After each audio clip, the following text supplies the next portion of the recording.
you're literally having a conversation with someone for the first time and you're like, when was the last time you were pregnant? Have you had any medical issues? How old are you? What are your views on abortion? Yeah. And are you COVID vaccinated? Yeah. Like, let's just get into it. How many weeks were each of your pregnancies? How were the births? Like, were they complicated? Were they normal? Were they a C-section? Were there any?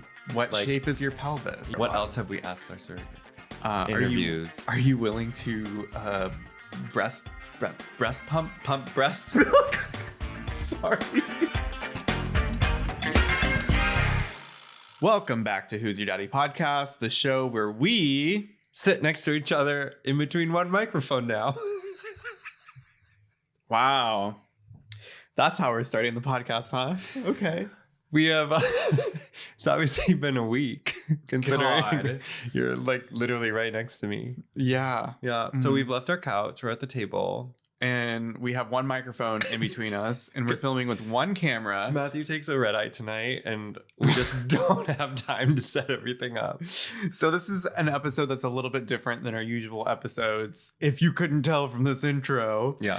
We are doing this solo together and solo together. Solo I solo think that's together. An oxymoron. Well, we don't have a guest. That's what I'm saying. Oh, I see. Guest is each other. I'm so happy that you're joining us today. Thank you. You have an eye booger. I have a lot of boogers. Both of us are sick. Okay, stop. Yeah, I think a coworker of mine got me sick, and then I got Matthew sick. And I think we're just at the point where we can't. We just can't. We can't. We just can't anymore. Yep. So we're like, we have to do our episode. We have to record something. I mean, who knows? If this goes well, we might just be a single mic podcast duo. I'm telling you, I have seen a lot of people do a single microphone for podcasts. I feel so close to you. Right? It's a bonding experience. Okay, so what do you want to talk about today? Today, we are going to talk about updates on our surrogacy journey, where we're at. We have had so many guests over this season, our first season. We've talked to so many people. We've heard so many stories, but we haven't shared a ton about our own story or like where we're at now. So I think now is a great time to kind of do a little recap. Yeah, a recap of where we've been and where we're going. Okay. Oh, so where are we, Matthew? Well, that's all I planned for the podcast. So that's it. So now I have to take it away. Yes, please. Okay. So where we're at, I mean, we're not in a very different spot than we've been in the past. I mean, we've had embryos for a long time, and we've been on the surrogate search for a long time. We've had a few like promising things kind of fizzle out. Okay, hold on. Back up. Now you started talking and now I want to take over. Perfect. Where are we at, Matthew? Okay, so we started this podcast in the middle of June, right? Yeah, we did actually. Yeah. June 15th. June 15th. That was the launch. Father's Day. And was it Father's Day? It was Father's Day. What? You don't remember this? A Thursday? We had a party. We had a cake with our pictures on it. We cut the cake. Our friends ate our faces off of the cake. And it was Father's Day. I thought Father's Day was a Sunday. It was, but I think the barbecue was on Friday, and we were celebrating the launch. It's Father's Day weekend. Father's Day weekend. Okay. Yeah. Oh, who's your daddy? Father's Day weekend launch party. Was Father's Day on a Sunday? Father's Day is on a Sunday, like every other. I swear to you, we launched on Father's Day. Oh my God, if I got this wrong. Let's pull up the calendar. We are getting way sidetracked on something that is not the topic of our surrogacy journey. Literally Father's Day, June 18th. It's always on a Sunday, just like Mother's Day always on a Sunday. When was our launch? It was June 15th. June 15th. What the heck? It's fine. What? Oh my God, I'm so... Okay. Oh my God, it was the like Thursday before Father's Day. Settle down. I literally... Okay. I just thought that it was like on Father's Day. Just so you know, you can never believe anything that comes out of Matthew's mouth. Take it with a grain of salt. You can believe half of it at least. It's kind of almost true. Okay. That's just how I remember it. Okay, great. So 3 minutes about when we launched the podcast. Continue. Land this plane. Yeah. So we started mid-June. Okay. And at that point in time, of course, we did not have a surrogate. We still had embryos because we had our embryos since this last December. We are on an independent surrogacy journey. We're looking for surrogates online. We're interviewing a bunch of people. And that's basically the entire summer. As we've been releasing episodes week to week, we have been searching for a potential surrogate, somebody to like go on this journey with us and have a baby. And oh man, there's been it definitely has been a roller coaster, but I feel very in control of it in a way because we're the ones leading it. We can take breaks, we can take pauses. And then at the same time, it's like online dating a little bit. Yeah, that's where I kind of trail off. That's where you trail off? It's like online dating? Yeah, because I just my thoughts get lost in the thick of it. Yeah. Of like, I'm just thinking about the last few months and it's overwhelming. We've done a few interviews. So I think we're getting more comfortable with like asking people the kind of hard questions that you ask when you're trying to be matched with a surrogate. But there's just so many things that have to line up. One, you have to think about location. Two, you have to think about if you're going to do single or double embryo transfers and whether or not they're okay with that.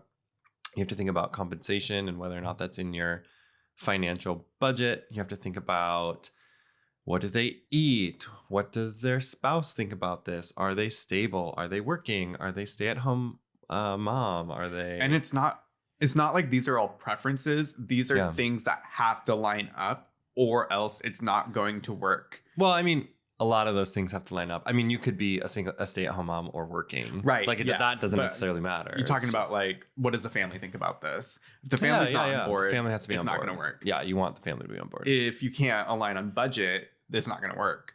Yeah. If you don't align on benefits, and like, let me tell you, there are tons and tons of different benefits that you can or cannot offer. Yeah. For a potential gestational carrier. And if you don't align on those, then it's not going to work. Yeah. Does insurance line up? That's a big one. Yeah. And then, I mean, beyond that, it's just like medical screenings. Because that was a big thing that we were looking into with insurance. Yeah. Can I get into it for a second on the insurance? I mean, you can try. Girl, you can get into it if you want to. We'll just like trying to figure out, because in Oregon, there's not a lot of surrogacy-friendly insurances. Which is annoying. Yeah, which is annoying.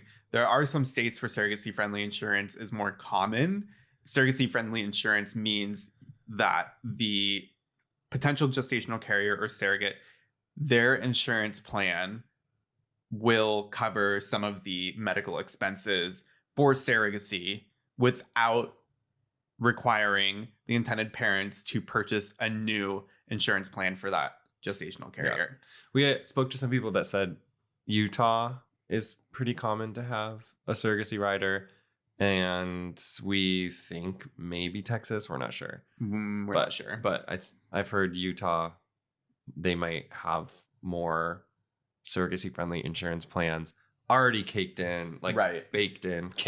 But we're talking about like a swing of potentially adding on $5,000 to the surrogacy journey to $35,000 onto the surrogacy journey. I feel like you've been really hung up on that. We have talked about this quite a bit. No, we have, but I feel like even recently when we're interviewing surrogates, like that's probably your biggest like stress point. It's a big swing, right? I think it's because it's the unknown. It is the unknown. Yeah. And you don't know what it's going to be until you look into the insurance. And typically you might need to hire an insurance expert to look into this. Oh, no, you do. I mean, that's in our plan. I know. So I'm saying typically. Yeah. Because you don't have to, but it's a good idea. Like highly recommended / almost required. Yeah. Probably required if you're going with an agency. Mm-hmm. So, and that's going to be an additional $1,000 to $1,200 to $1,500 depending on who you're talking to or how much it costs. But like that,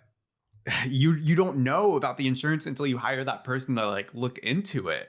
Right? Yeah. Because I think we've even asked like a few potential gestational carriers whether or not they had surrogacy friendly insurance, and like they didn't know. Yeah. And we've called the insurance companies and asked these questions ourselves and like looked into policies to see if it's surrogacy friendly. We were looking at one and it had a lien. Yeah, watch out for liens when you're going through this process. Essentially, it just means that if there's any expense incurred by your insurance policy, that you have to pay it back, like up to the 100%, up to the amount that you are paying the gestational carrier. Yeah. Exactly. So if you're paying a gestational carrier or surrogate $40,000, yeah, then you are going to have to pay back those medical expenses incurred by the insurance company up to $40,000. Yeah, watch out for liens. So messy. And then some of those insurance policies also don't allow you to purchase secondary insurance to have secondary coverage. Mm-hmm. They will only allow primary coverage, which is crazy to me. It's gonna be an interesting ride when we get to that point, for sure. So we're looking at like, okay, if we go with this person, then we're gonna have to like purchase a whole new insurance plan, and then that person's going to have to go off of their old insurance in order to go onto this new insurance during the pregnancy. Yeah, that's possible. You'd have to do like a complete changeover instead of just adding. It's wild. Yeah, there's a lot of things to think about. So yeah, sorry, that was my impromptu. That is Matthew's external processing of insurance policies. His biggest stress point, probably. I think it's like probably a really big stress point for a lot of people, though. Yeah, that's why I wanted to bring it up. Just hard to control. It is. You can't control it. It's the unknown, Michael. I know. But additional from like, okay, so we talked about budget. We talked about insurance plans. We talked about the family being on board. Mm-hmm. The other things like diet and, lifestyle, whatever, doesn't necessarily have to align. It just depends on who the intended parents are. Yeah, because it could be super important to you. We have had a few interviews recently, and one of the people that we interviewed had been a gestational carrier prior, and she was talking with some other gestational carriers, and one of them said that the parents like called her to get a picture of her urine, right? Because she thought she wasn't drinking enough water. Isn't that what she said? I think so, yeah. Okay, I'm not. I mean, I don't know anybody's name, so I hope that's okay to share. But like, that is hilarious. I hope that's okay to share. I'm sharing it right now, but I hope it's okay. Yeah, I mean, it literally could be anybody in the world. So. Yeah, right. Okay, that's true. But yeah, that is wild. That is. Yeah, we are not planning on being those types of intended parents. No, not at all. Another one that is like a biggie that I assumed would not be a biggie is vaccines. How so? Like if they're fully vaccinated against COVID, for one, that's a big pressure point because a lot of people are unwilling to become vaccinated against COVID. And that's a big question. The fertility clinic is going to ask that question, and that's a big proponent. It's not a requirement, but it's not a requirement, but again, it can be a strong preference. Other things like vaccine for let's see, the Tdap vaccine is one, and then just making sure that's updated, right? Making sure that you're updated on Tdap. What are the other ones? I actually don't know. Varicella. Sure. Just like the major illnesses that you typically get vaccinated for through childhood and middle school and high school. Hep A, Hep B, Hep C. I don't know. I don't know if any of them are. But there's like a lot of vaccines that you need to be updated on before you can become. Well, I guess you could become a surrogate anyway, but there's a lot of vaccines that you're gonna have preferences to have. The Tdap vaccine, actually, you can pass on some immunity to your baby. So that's a big one because you think about pertussis, whooping cough, things like that. That can be a lot worse for infants and little babies. So not having that innate immunity when they're born could potentially become like a really bad thing. But yeah, I don't know. It was just all these thoughts of like, okay, you're making these decisions now, but this is going to affect things when the baby's born. What are some of the most uncomfortable questions that we've had to ask people? Oh man. I think one of the kind of weird questions to breach is selective termination. Oh, yeah. Because it's just like a weird subject, but I guess you just like need to know. Because right, you can put in one embryo, it could split. You could put in two embryos, both could split. you could end up as like a situation like Octomom. I think they put in like 8 embryos though, and they all stuck, and that's why. But like typically today, they only put in 1 or 2. Hypothetically, you could put in 1 embryo, and they could split into a lot. And so I think a lot of times it's written down that like, okay, we are not going to consider selective termination no matter what, or we're going to consider it if there are like 5 or more like fetuses or something like that. I don't know. It's a weird conversation to have. Obviously, like we're only going for like 1 or 2. Oh, I think you mixed up terms. It's termination or selective reduction. Oh, selective reduction. Sorry. Yeah, no, I got you. I just realized I was like, oh, termination. No, but those are 2 similar but different topics. Selective reduction. What you're talking about is selective reduction. You also need to talk about termination. Yes. On like what point is it okay to terminate the fetus if necessary? Yeah. Those are like just kind of it's hard, super awkward. Yeah, hard conversations to have and hard conversations to know, because you don't know like what the situation would be for them to need a termination, but like usually it's going to be a pretty hard decision, and the doctor is not going to want to recommend it unless it's like absolutely necessary. So you're literally having a conversation with someone for the first time, and you're like, when was the last time you were pregnant? Have you had any medical issues? How old are you? What are your views on abortion? Yeah. And how long are you COVID vaccinated? Yeah. Like, let's just get into it. How many weeks were each of your pregnancies? How were the like births? Like, were they complicated? Were they normal? Were they a C-section? Was there any what shape is your pelvis? Yeah. How does your uterus look? Like, when was your last pap smear? It's just like all these questions that you have to ask. And I don't think it should be, like that stuff should just be normalized, I guess, right? Like we should just understand that like it's medicine. Yeah. I think for us, maybe it's more normal than other people who don't necessarily have any sort of. But still, it's like culturally not cool to be asking those questions to somebody in general, in the general public. But when you're going into a conversation like this, it's understandable, but it's still like, I don't know, the red flags kind of come up in my mind where I'm like, oh, like, should I be asking this? Yeah. Am I like crossing some boundaries here? Yeah. I don't want to offend anyone. But yeah, it's hard. And there's times when you ask these questions and you get the answer that you are like, that is just not going to work.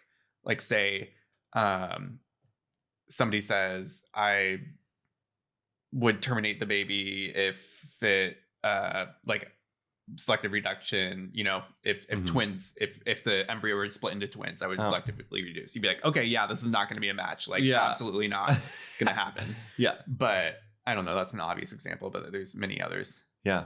What are some other questions that we've asked surrogates?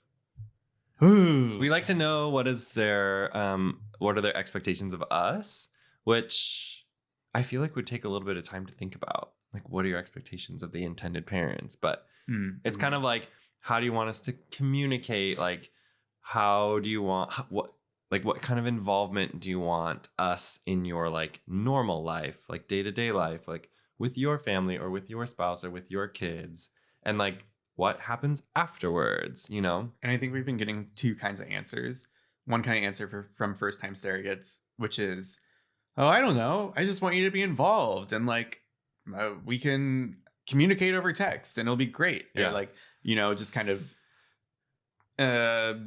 ambiguous but positive. And like, I think it's going to work out and we're just going to talk and communicate and it's going to be great. It's going to be puppies and kittens and rainbows and roses. And then the other response that we've gotten from people who have done surrogacy before, like more specifics, like I have this boundary. We should talk through this method. Like in my experience, this didn't work out with the previous people that I did surrogacy for, but I am really fond of having this kind of relationship. So just like you definitely see from the people who have done surrogacy before, they know what they've had in the past and they know what they want in the future. Yeah, that's true. I mean, experience goes a long way, I think, in answering these questions. Definitely. We wanted to know, and then I think most intended parents would want to know, like, are you comfortable with us in the delivery room? I think Yeah, that one's actually a deal breaker for us. Yeah, I mean, I think that would be a deal breaker for us. I mean, unless just absolutely everything else was perfect, but Right. But that'd be pretty hard to like, I mean, if circumstances made it so that we couldn't be in the room, like whatever, but I don't know. Like we got in a car accident on the way there. I don't know. Yeah. Right. Like things you can't control, but. Or rush delivery. Yeah. But I mean, like, yeah, that'd be kind of weird to not be there. Yeah. That was a big one for me. It's like, no, if we're able to, if we're planning for it and we're in the area, then like I definitely want to be there. If it's a surprise birth, that's understandable that you can't. If it's like last minute emergency, something happens. Yeah. It's understandable. But yeah, we definitely want to be there in the delivery room, as I'm sure. What else have we asked our surrogate? Interviews. Are you willing to breast pump breast milk? Sorry. Are you open to pumping breast milk after the birth? I'm like I said, I have a cold. Things are going on in my head. Matthew's suffering from a man cold right now, where everything is the worst and everything is bad, and he just can't with life. It's true. Can we talk about how I opened the box of Cheerios today? Yeah. Okay. So let's make complete departure from the entire subject of this podcast, and we're gonna get back to pumping breast milk in a second. Okay, so speaking of milk, Matthew's trying to get a box of cereal out of the cupboard. And his parents were here, whatever. They laid their cornflakes box flat. So I was like, whatever. We just have a pantry. I'm just gonna lay lots of shelves. I'm just gonna lay my Honey Nut Cheerios. And I literally thought about it last night. I was like, this seems like a problematic way. To stack cereal boxes, because so it was they could just pop open. I was just following their lead, but for some reason you grabbed it and like flipped it, and then it all dumped out. But it started horizontal. Like, okay, you made the decision on which 90-degree turn you were gonna make. Okay, so I don't think it's my fault. Right, I'm a little bit shorter than Michael for one. And we keep our cereal boxes on the top shelf in the pantry. I think it's the only one tall enough to hold them. Look from my perspective. Oh, wow, it's so short. Right, so I know. Short. I'm looking up. I'm like reaching for the box. I'm like kind of finding it. My head is foggy because of my man cold, and I can't like focus. So I finally grasp it, it's on top of the cornflakes box. I know. And then I like pull it out. And I don't know which way I turn it. I just am trying to get it down. So as soon as I grab it just, the whole thing, the whole bottom or top, I guess, falls out. And all of the Cheerios all over the entire box was on the floor. Yeah. And they rolled underneath the dishwasher. And I'm sure there's still multiple There Cheerios are many under there. Which now I'm afraid that ants are going to start coming in and finding the Cheerios. And you're taking a red-eye flight tonight, so that's going to be my job. Yes, definitely. Wow. Okay, so breast milk. Yeah, that's another question that we ask is like, are you willing to pump breast milk for our babies? And can we possibly purchase that breast milk in the future? Yeah, I mean, I think that would be obviously important for the first couple weeks. Ideally, like at least a month or two. It's like kind of what I have in my head, but I don't.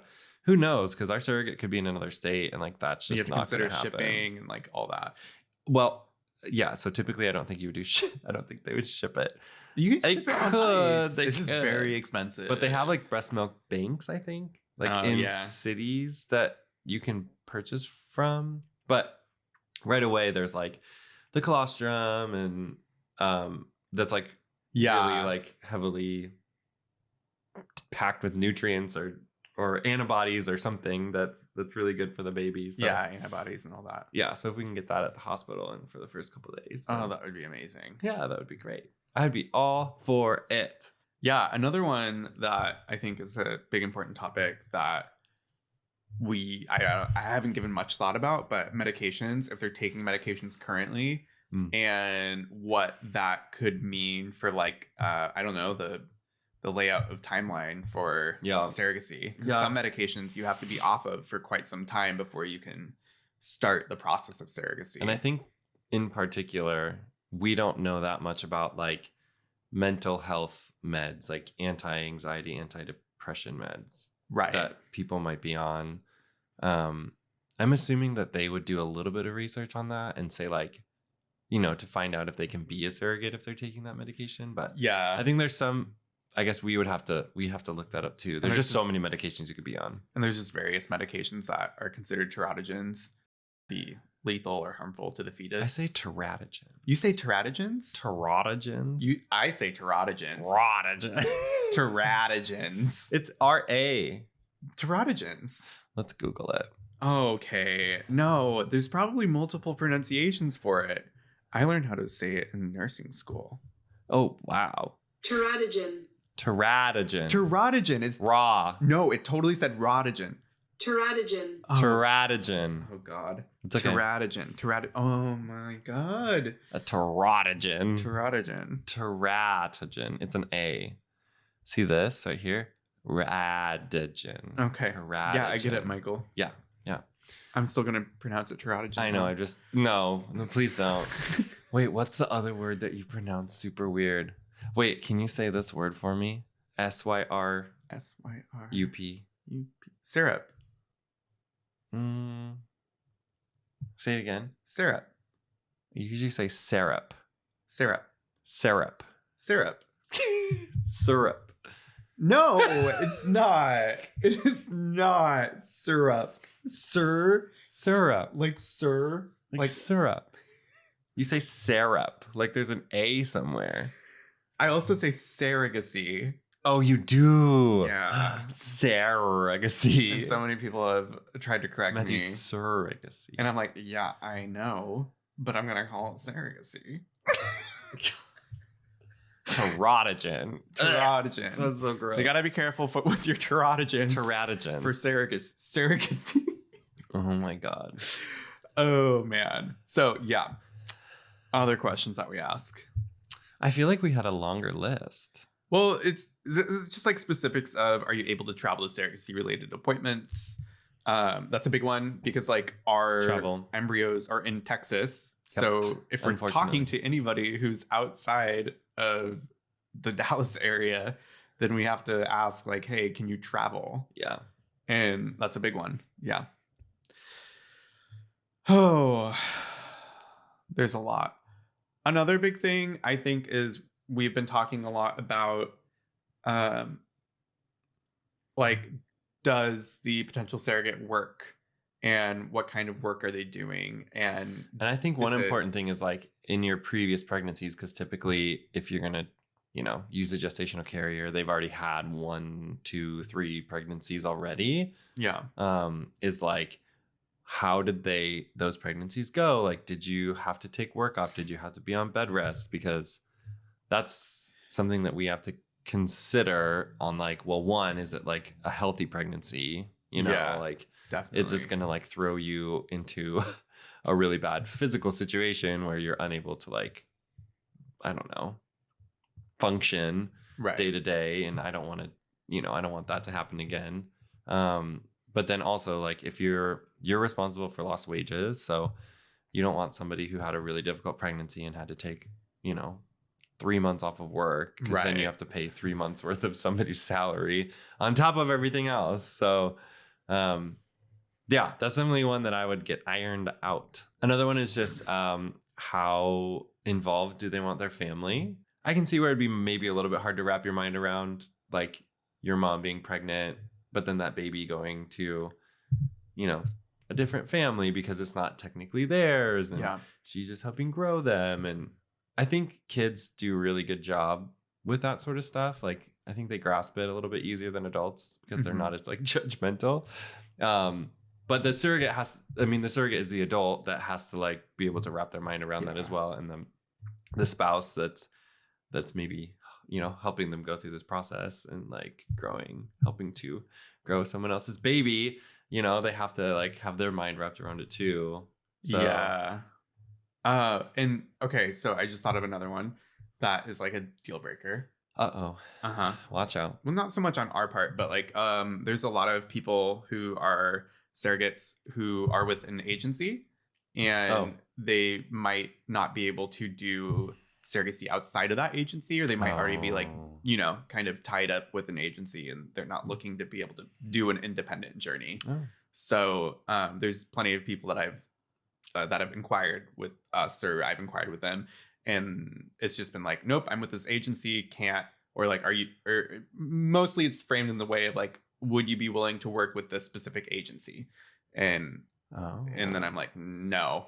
Oh, wow, yeah. No, we're not going to. So like, okay, it's not going to be a match. Moving on. Yeah. So to be fair, Matthew, I feel like does a lot of these like behind the scenes workings of like communicating with people while I'm It's just over Facebook at the Messenger. clinic. Yeah. And so it's usually when I get home that he's like, oh, by the way, like I talked to this person and we're having a call with them tomorrow at noon. And like, this is where they live. And here's like a few facts about them. And then we both hop on the call. So that's kind of how it's been going. But so I didn't know that. I didn't know that there were some people that were unable to definitely move forward because they were signed or just they wanted to work with that agency. The combination, like there's a lot of people who have worked with agencies before and they want to do another journey with that agency, and there's a lot of people who have already gone through like the vetting process through an agency, and they're already kind of locked in.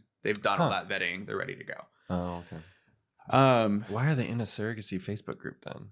There's a surrogacy Facebook group. It's a lot of like support questions being asked. No, yeah, I know. So it's not just the matching, but maybe they even like joined it previously. But everybody, there's so many intended parents waiting. If you like went through all the rigmarole and like are approved and like good to go as a surrogate, like somebody is gonna snatch you up if you're a good candidate. I don't know. You could like consider all the matching points that we're talking about. I suppose. You know, it's a lot to line up with. Yeah.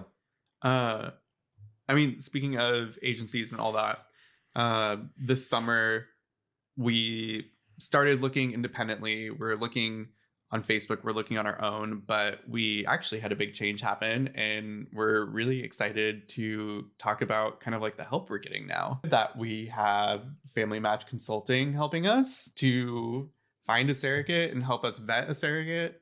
We also have the agency Surrogacy is helping us to vet a surrogate, which has like been such a huge lift off of our shoulders. Mm-hmm. There's a lot of medical records and different things that you have to collect.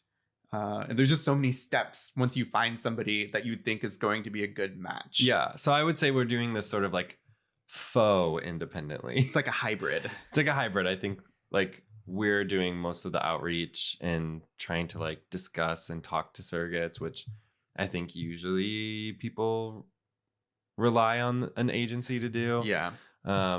But we've been working with Surrogacy and Family Match Consulting.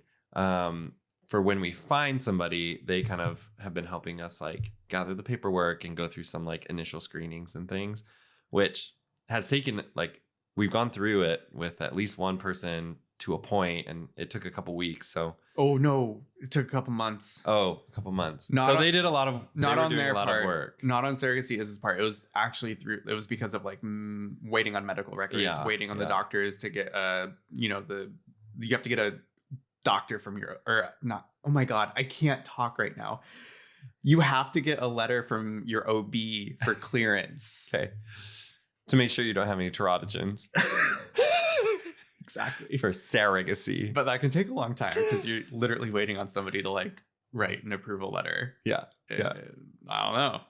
That email can sit in the inbox for quite some time. I know. And that to say, like, yeah, we have gone through this process with a couple different people over the summer, and we've gotten to certain points where we think it's going to be a really good match. Like, oh, we found our person. I know. And then one thing doesn't line up, or something just falls out of place, and it's like, oh no, we have to start back to square one. Yeah, which is like the nature of it. Like, this is kind of expected. It sucks because it's a lot of hope and a lot of buildup and a lot of excitement to kind of be brought down all at once, and then you have to start from scratch. But it's so important to line up on all these things, obviously, before you begin. Because otherwise it's just not going to work. And I think we've sort of surrendered a little bit of like the timing of everything. And like, we're hopeful that we could get something going by the beginning of next year. But like, I don't know, if I'm just trying to trust my gut also in this situation. And if like something about it makes me uncomfortable, then it's like, I don't want to rush into it and then feel like regret. Like I want to feel good about everything before we Oh my God. kind of like make the plunge. That's a big thing too. Yeah. Yeah. And we've heard it from a few people. I remember Jamie telling us, trust your gut. Yeah. Trust your gut. Don't rush the process. Like I've had multiple stories and even interviews we haven't had yet, but people that we've talked to that hopefully will be on the podcast at some point later, of just like, you know, these things happened to me and it took like 2 to 3 years before, you know, things panned out. And there were things that I tried to rush and that was like not going to be good and it never ended up working out. And so, yeah. There have been a few moments where we're like, wow, this isn't sitting well in my gut. Like something feels off. Yeah. And then we have to take a step back and we're like, wait, this isn't going to work. Yeah. You know? Yeah. And that's just, God, it's necessary, but it sucks. Yeah. And it just sucks because it's like, you know, it's a very personal process. Oh yeah. And I don't want anything to be like taken harsh or personal. It's just if it's not a match, it's not a match, and that's okay. We just have to be patient and understanding about that. And as long as, you know, there can be a lot of emotional investment early on, just because it is so personal and close. You think about like bringing a life into the world and pregnancy and working with people for, I say working, but really like it is kind of like working with the contract and all that. But at the same time, like it's going through life together for 9 months plus. And yeah, it's a big deal. Yeah. It's a really big deal. I think I've been pretty like stressed about the process recently. But now I think looking forward, just because we've like slowed down a little bit, and I feel like we've maybe just been like, hey, like if it works, it works. If it doesn't, it doesn't. And I felt like we were just trying to like rush a little bit just because we were like end of year, open enrollment. Oh, that's sorry. Like, we didn't even mention that earlier on in the podcast. But we've like, mentioned it before. Right. But the rush to open enrollment. The rush to like get everything done by open enrollment, because then you can figure out your insurance plan. And if they don't have surrogacy friendly insurance, then you could be saving tens of thousands of dollars. Yeah. Or you're just delaying. Or you just delay to the next year. You just delay till the next year. Right. Which is that's possible. It's possible. It's frustrating, but it's possible. It's frustrating, but it's possible. Yeah. And a little bit scary. Well, what else do you want to talk about today? That's honestly it. That's what I wanted to cover today, because I think it's just important for us to slow down, take a step back, and look at what this summer has brought. And like such a disorganized, run of the muck fashion of kind of all over the place, which is my brain today. Yeah. That's how we've covered this. I mean, you know, a nice little stream of consciousness for your Thursday. Yes, and nasal drip. Oh my God, I know. It's like so I can't even. nasal. I'm so interested to see what it actually sounds like. I love that you're also sick. So yeah, we're just like. If this podcast sounds horrible, it's either because we're on one microphone or both of us have terrible head colds. Yeah, or it just sounds like I'm talking on the other side of a door or something. Like it's just so muffled. And when this comes out, you're gonna be in Puerto Rico. Yeah. You're going to be soaking up the sun, 90-degree weather. Right. Burning this cold out of me. Yeah. And I will be here working, but it's actually going to be really nice here. Mm-hmm. Did we say Sorry about it. We said what I was doing in Puerto Rico, right? You're going to, we didn't say that, but you are going to the IGLTA conference, which is the International Gay and Lesbian Travel Association. Yeah, correct. Annual meeting where annual whatever convention where they're just gonna hobnob, and there's a lot of networking. Yeah.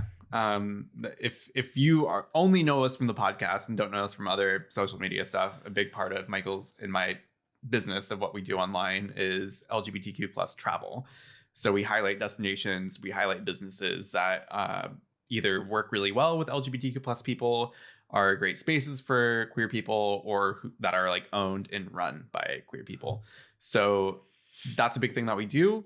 And every year I go to the IGLTA convention where I talk to a lot of other business owners in the LGBTQ plus travel space and network, and hopefully figure out where we're going next year and what's going on. Yeah. What partnerships we can work on.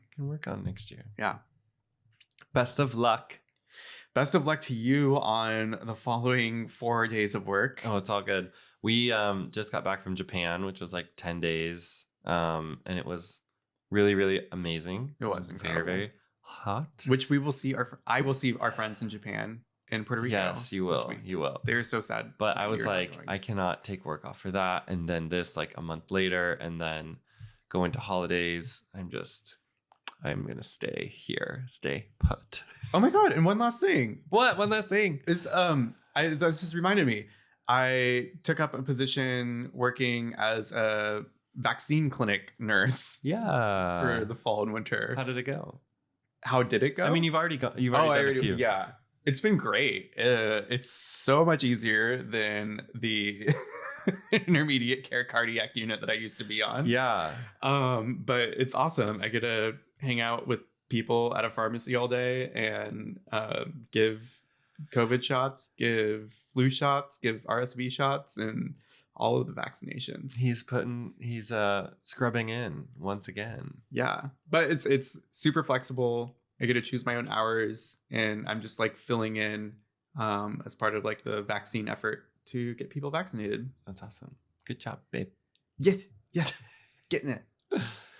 Well, thank you for listening to our Thursday ramble today. Little session, single microphone, boop boop, podcast. Thanks so much for listening to Who's Your Daddy podcast. Make sure to leave a rating and review if you enjoyed this episode, or if you just enjoyed the season in general, because this episode is a little bit different. This episode is a little bit different, just like you. You're a little bit different. We love to receive comments, so if you leave a rating, leave us a comment on there as well. I didn't prepare a review for the end of this podcast, so maybe leave one on this, and we'll maybe see it next time. That's right. For everything that we're up to from the day to day, check us out on Instagram, TikTok, YouTube, all of the social media channels. And until next time, Daddy's out.